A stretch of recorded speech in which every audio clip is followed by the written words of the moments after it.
This right here is how you go on the road and completely destroy the home team.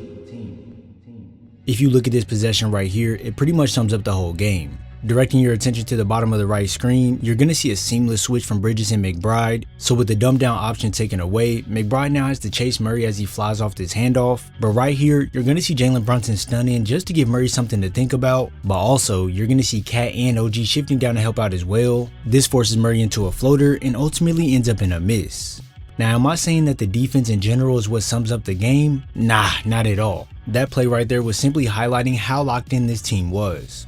The ball was moving in a fluid motion, hitting players in the exact spot for them to score. The defensive scheme was turning into fast breaks for the Knicks as they had 24 fast break points opposed to Denver's only 8. And when your stars are connecting on all cylinders, this is when you know the chemistry is off the charts. A key thing the Knicks were doing was involving Jokic in the pick and rolls, and boy oh boy did they have success. The first successful action involving Jokic was a pick and roll with Josh Hart and KAT, and I want everyone to look at the paint right now. It's completely wide open. Now with Jokic being the biggest guy on the floor, he's also the slowest, so hustling all the way back to the rim off a pick and roll would never really work in his favor. So when you put him in these situations, it allows the offensive player to attack the rim with ease, leading to 2 points on the board. When you're setting up these pick and rolls, you have many options. As right here, you can see the Knicks spreading the floor out while bringing KAT up to screen. So let's analyze everything that's going on. Running this pick and roll to the side of Murray forces him to stay home or help, but with Mikal Bridges there, Brunson can hit him for a 3 despite his struggles. Now with Jokic helping out on the drive, this forces the weak side to shift in, and for players such as Luka Doncic, these 2 passes would be now unlocked. But with Brunson being a smaller guard, he dumps this quickly off to KAT in the lane, and once again, KAT has the option to hit a kick out if he wants, but who are we kidding? It's Big Bodega. If you ask me, I think the scheme to always put Jokic in the action is perfect because while he's chasing to get back on KAT here, a screen is being set for OG to run off, and with there being no way of Jokic being able to plant, turn, and get back, this forces Brown to cover all this distance to get back on OG, and this one right here is straight cash. Yeah, it's a simple action, but it's highly effective when done right. If Jalen Brunson continues down the floor, well, he can be cut off here or right here with the defense being able to close up quickly with the defender still on him. So by resetting and going off the screen, JB now only has Jokic in front of him who he can beat to the rim, and with the defense forced to sink in on the drive, here's where the kickout becomes available. When I first met him, he was so humble. I know, it may be a repetitive thing, but it grants so many options and the ability to learn. For example, if the defense decides to go over the screen but the big leaves too much of a gap trying to cut off the outside drive, well that's when you can split the defense right down the middle and then Jalen Brunson can go be Jalen Brunson.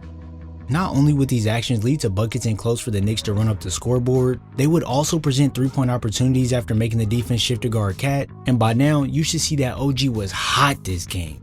I mean, I'm being serious. He was out there hitting shots over the defense that practically looked like he was just throwing it up.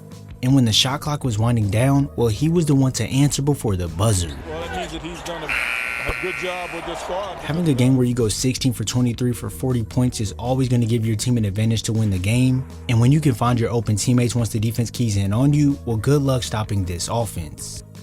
When OG found smaller players on him, he wouldn't play with his food at all as he showed Murray what it meant to get in that weight room by bullying him all the way to the basket. And hey, who are we kidding? It wasn't just small guys that OG was taking to class, as he gave MPJ a free membership to Big Body Boot Camp to then step back for the bucket.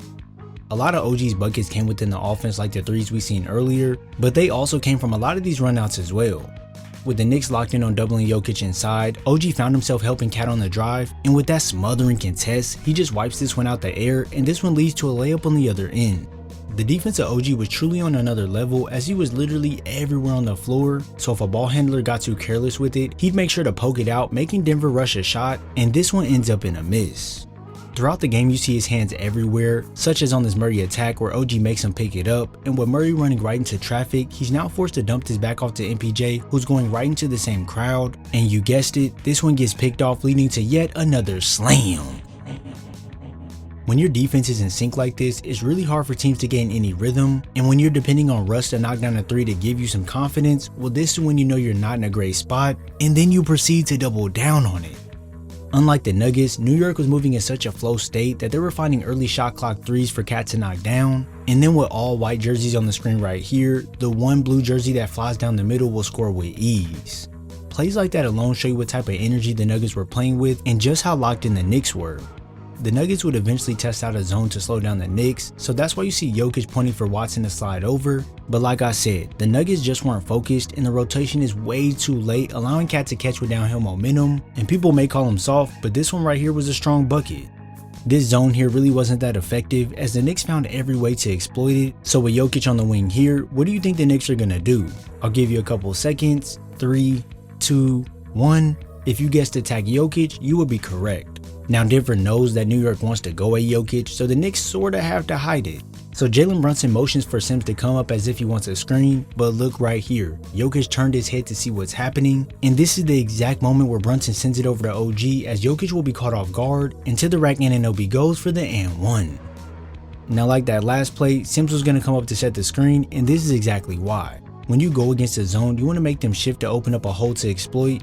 So by getting a high screen here, it's going to make the help defender slide over, and at this point either you have to get back quickly or MPJ will have to sell out, but with no one really close enough, OG puts up another butterball.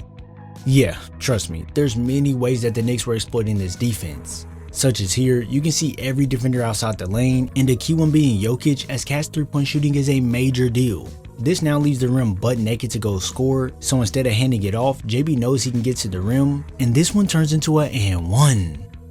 The Knicks didn't come to play around at all. They truly came to make a statement, while the Nuggets just came for cardio. There's no reason as to why a simple pick and roll should cause so much confusion that two players get stuck like glue leading to a Bridges bucket. And when it looks like your defense is set up fairly good, there's no way someone like Russ should be getting beat backdoor by KAT. When you run back the film, you can see that this game was basically about who wanted it more, and the Nuggets clearly didn't care at all. There were a ton of 50-50 balls that could have gone either way, but the Knicks were the ones showcasing their heart by getting to them first to capitalize, and all in all made the Nuggets look very poor on their home floor. New York is now 7-3 over their last 10 games, and after a performance like this, it should keep them rolling with good momentum. If you enjoyed this video, be sure to drop a like, subscribe, and turn on post notifications so you're first to know when I upload. I thank you all for your support, and I'll see you in the next video.